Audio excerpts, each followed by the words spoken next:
Quiet, numbskulls, I'm broadcasting. Okay, we're Masters Radio, an online music community that is finding ways to enjoy and support the master artists who created the soundtracks to our lives.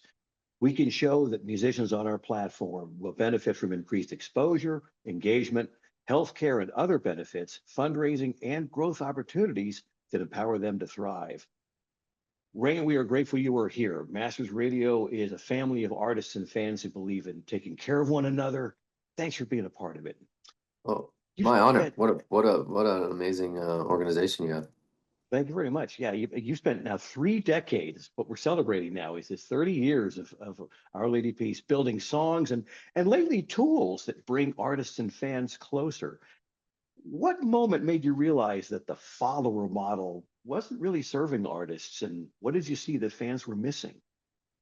I mean, not to date myself, but I remember when MySpace came out, and it was really interesting in the sense of like I could know, hey, there's 400 OLP fans that want us to play in St. Louis, and you can kind of talk to those fans. Then when that went away, it really went to this follower model where I just started to see over the years, and the algorithms keep changing, and it's, even on paid ads, it's tougher to get to like, I don't know, more than 6 or 7% of my followers. So our motto really became, and I've been in tech for the last 15 years. And the model really changed to like fans, not followers, because the followers just they can't find you, they don't see you, and so that direct connection is paramount. And I look at it, like at Jiffy Lube the other night. It's like we have thousands of fans that are there. Don't let them leave anonymous. Give them a reason to join our community and have this direct relationship, which is much more authentic anyway, and I think they appreciate it. And so Fan Drop was kind of born out of that philosophy, and yeah, it's doing really well, and I think it's just a great tool. Again, just don't leave. Look, there's no reason. I feel at this point in music, shame on us as artists if we let those fans leave anonymous, because they don't want to. They want to join somebody, they just don't know, and they haven't had that tool. So that's what Fan Drop kind of serves. To tell a little bit about Fan Drop in case there's some more people listening who have heard of it. Yeah, that's what it is. It was built really on that premise of we want to connect direct to our fans. Not saying Instagram or TikTok or any of those, or Facebook. Those things are still all viable, but I can't tell you how many times we've like played Boston or leaving the next day and get, DMs on Twitter or Instagram just saying, "Hey, I see you guys on tour. When are you coming to Boston?" I'm like, "Yo, how did you like how is it possible that you didn't know we were coming?" That's the problem with all these third-party platforms and the algorithms. So now that we connect directly through FanDrop at these shows, and it's all geo-based, so we just reward fans. We're not trying to sell fans anything. We just want them to be part of our community. And you type in fandrop.com while you're at the event.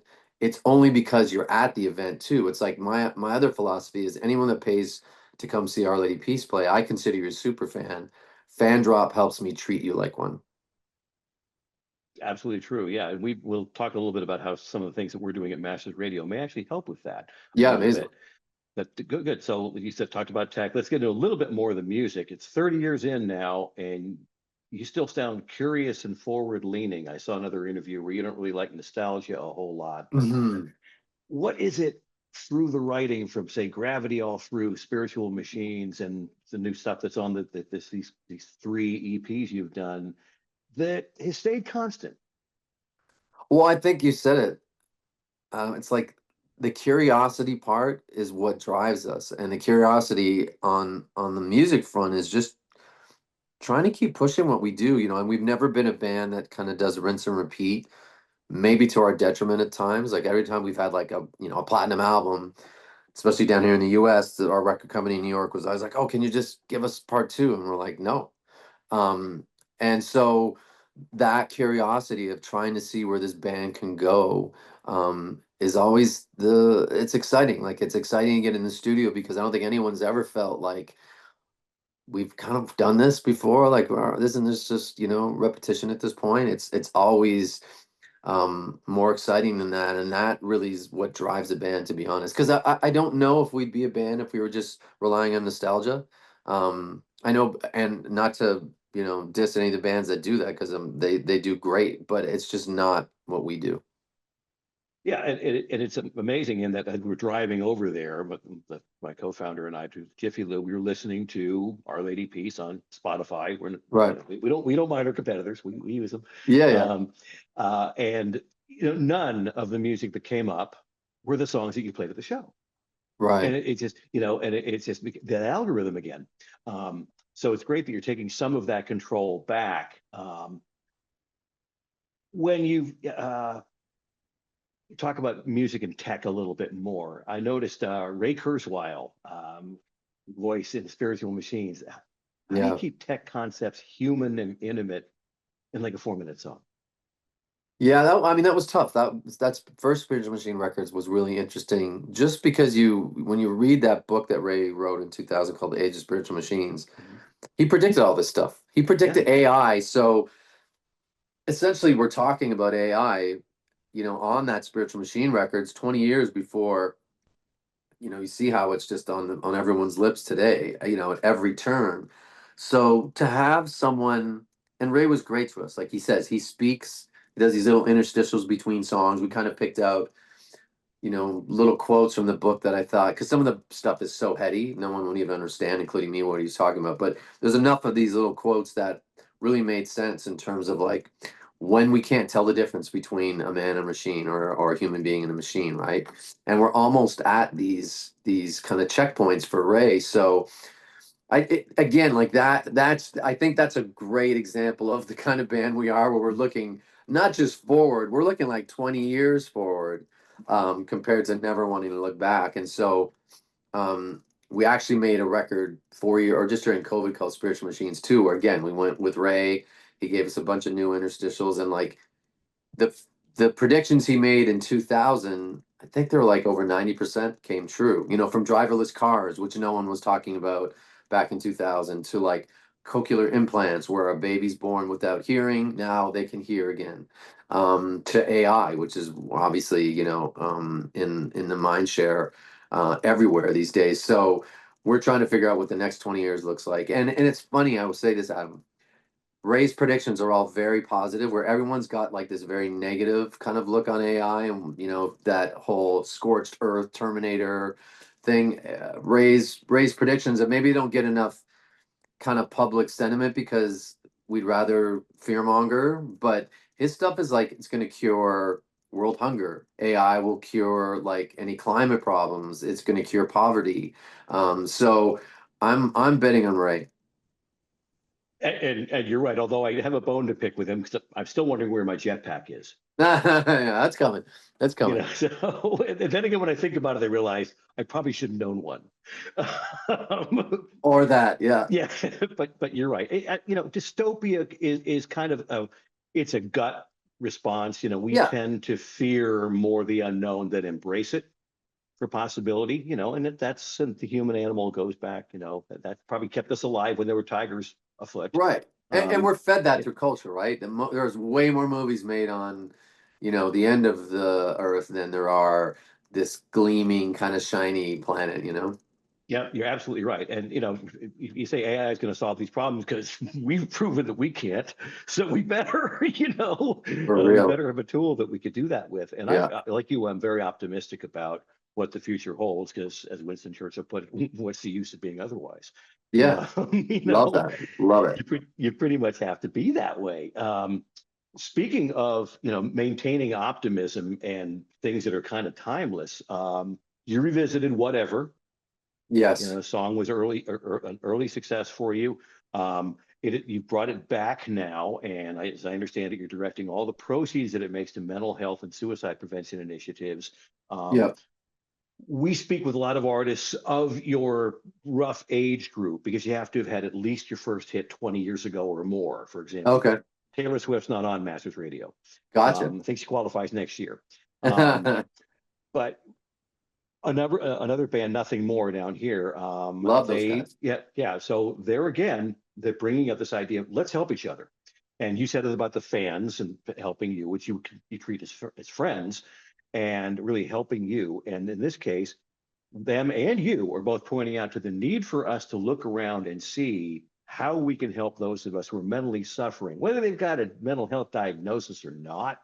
I think times are such And to your point about AI, some of it can be offloaded onto that. There are, companions, as it were, that Yeah. that can help people get through various things. You know, what was it that sort of kick-started that revisiting of whatever, that redux? Well, it's funny, when we launched a Canadian tour back in March, and we were letting fans kind of be involved because it was kind of the OLP 30, like a celebration of 30 years. And so I wanted fans to participate in picking the set list. And whatever has for the last 15 years been almost usually the number two, sometimes number three most streamed songs of ours in Canada and the US. So it was when people are asking for that, and I didn't hate it, but I just felt like I was always defending, well, you know what, there's a really, sad tragedy that exists around that song. We just don't feel it's appropriate to play. But then I started to feel like, well, I had a couple fans say, um, just really thoughtful comments about how to bring it back. And it started me thinking, well, you know what? Maybe this is a vehicle to start talking about that tragedy in the sense of the mental health aspect of it, and obviously Chris was in crisis. Anyone that commits suicide and even further with what he did, there's a crisis going on. And to your point, it doesn't always show up in the way we see it. Like he was a functioning wrestler, doing well, superstar, and all of a sudden has this incredible breakdown. And so we just started to casually talk about, okay, how will we do this? How will we approach it? And the first thing it felt like, well, I felt like I needed to change some lyrics, and not to change the song so much, but just to flip it to where it's um you know, just give it that tinge of like, hey, we all have these moments in our lives when we're scared or we're anxious. And so that was the first thing. And it was like, heck, why don't we re-record it? So we just worked with Nick Raskulinecz, does the Foo Fighters and Deftones, previously on these three new songs we had, and then we just went in with Nick, gave it. I think it sounds much better than it used to be honest. And I was happy to change these lyrics, and I felt like, okay, we're giving the song a new life, and now it's amazing. Adam, like I talk about it every show, and I'm just really, I don't know, I'm proud of us as like human citizens on how much people are responding to it and cheering when I tell the story about like, hey, mental health's come a long way. It's time to bring back this song, bring it out of the darkness. Let's bring mental health out of the darkness. It's not so you shouldn't suffer in silence anymore. We don't need to. There's enough. I know we have an end in stigma, but there's enough, ending to stigma where it feels like you should be able to talk to someone if you're struggling and you're in crisis. And so we're just going to continue to kind of wave that flag now. And I'm really happy we did it, because it was kind of touch and go whether we were going to actually go through with it. It's a sensitive topic, so I certainly understand that Yeah. perspective. That said, poor Chris was the victim of an institutional problem that we could solve. And those of us south of your noisy southern border, Yeah. we love football, and football is bad for you. More and more we're finding out that the athletes finally are able to step up Yeah. and say, listen, you're not going to keep me quiet anymore about this. We had that horrible tragedy just a few weeks ago where he wasn't even in the NFL, but he I know. said, take my head apart and see, because if these guys don't have those kinds of choices, they act out. Yeah. So it's really important for us to try to fix that as best we can. Now, we probably aren't going to fix the mental health problem, you and I, though damn, we're not going to try. One thing we can do is talk together about what a healthier music economy might look like for musicians, for fans. Tell me what would be your dream in the next 5 years to see what the music business looks like.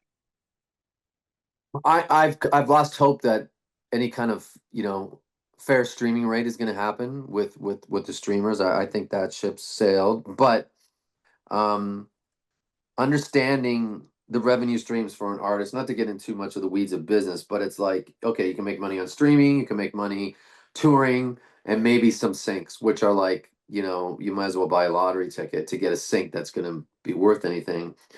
So the only solution, like I said before, is going like making these communities direct to fan. And I learned this from a book I read probably in 2012 called A Thousand True Fans, which meant if you're a painter or a musician or a poet or whatever you do, if you can build a community of 1,000 true fans, it'll pay you $100 a year, whether it's come see you or buy a piece of merch or buy your book or whatever. There's $100,000. That's like a sustainable business. You fast forward to 2025, maybe that's 250. So that's now you're talking money where it's like, okay, we can afford to go tour, because I know too many bands that are canceling tours because they do a profit and loss between like how much it costs to put up merch, like buy the cloth and get a van or a tour bus and pay people. And it's just like, I just sold out 40 A clubs across America and I lost $62,000. How do I continue to do? And I'm 27 and not a kid. How do I do this? And so that's what the music business is facing right now. So if everyone can help support, and it's why we build Fan Drop, build your community directly where you're selling as much as you can direct to those fans and not giving, just more taking back pieces of those pies.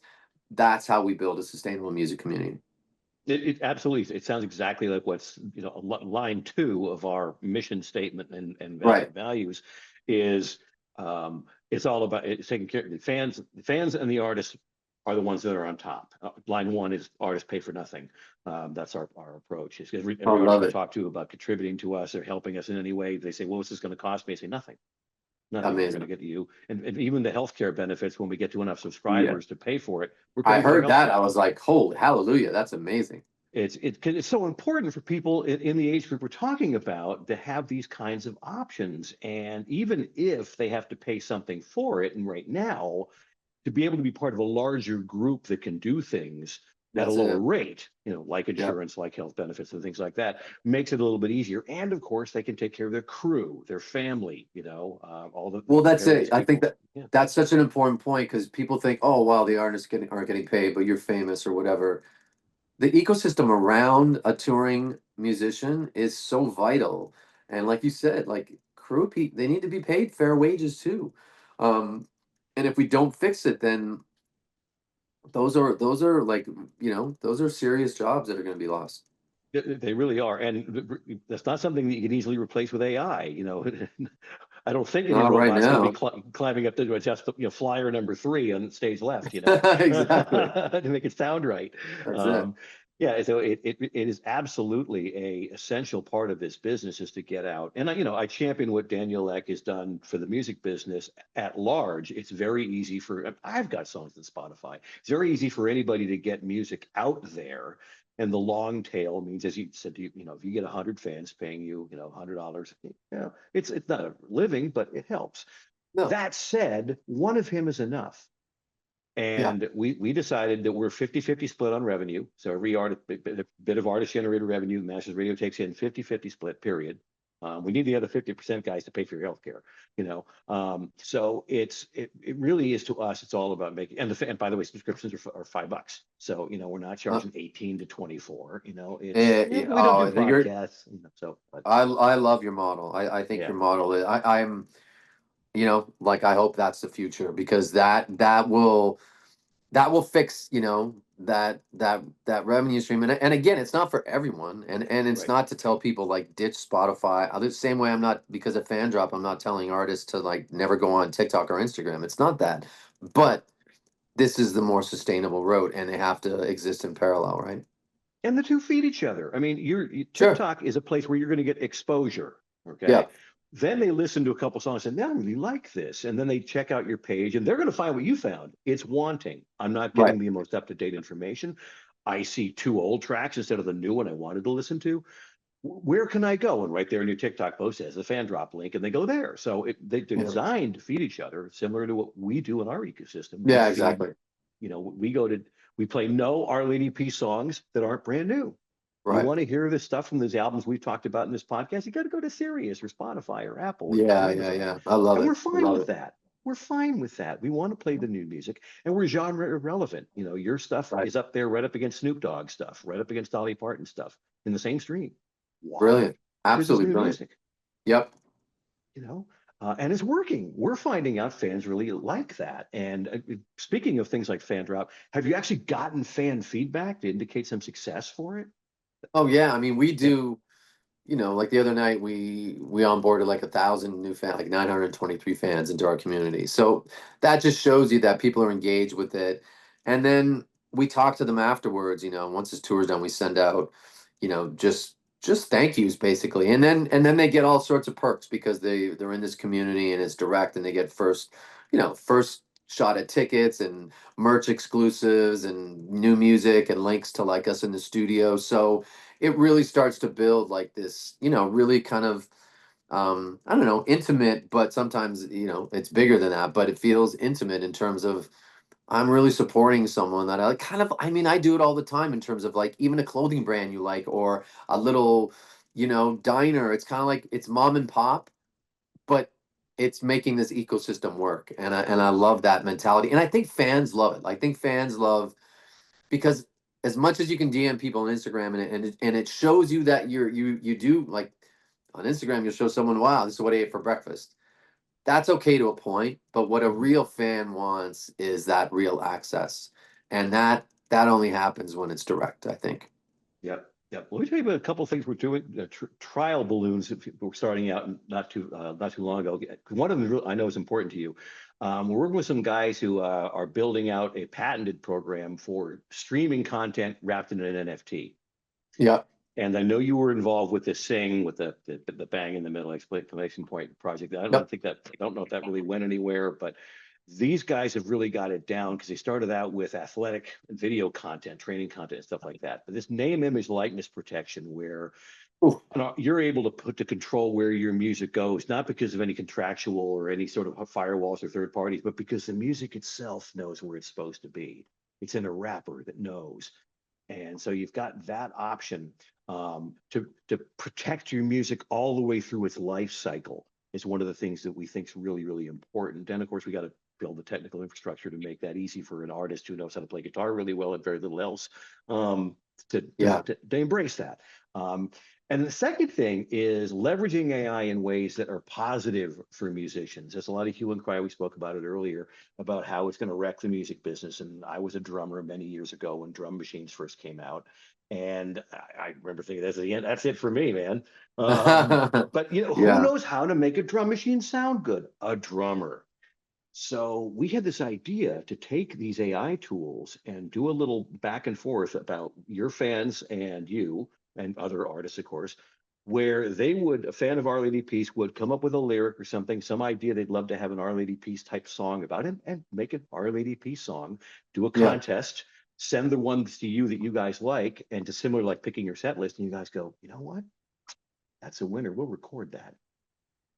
Can you imagine the engagement potential that has where you and your favorite artists are making music together?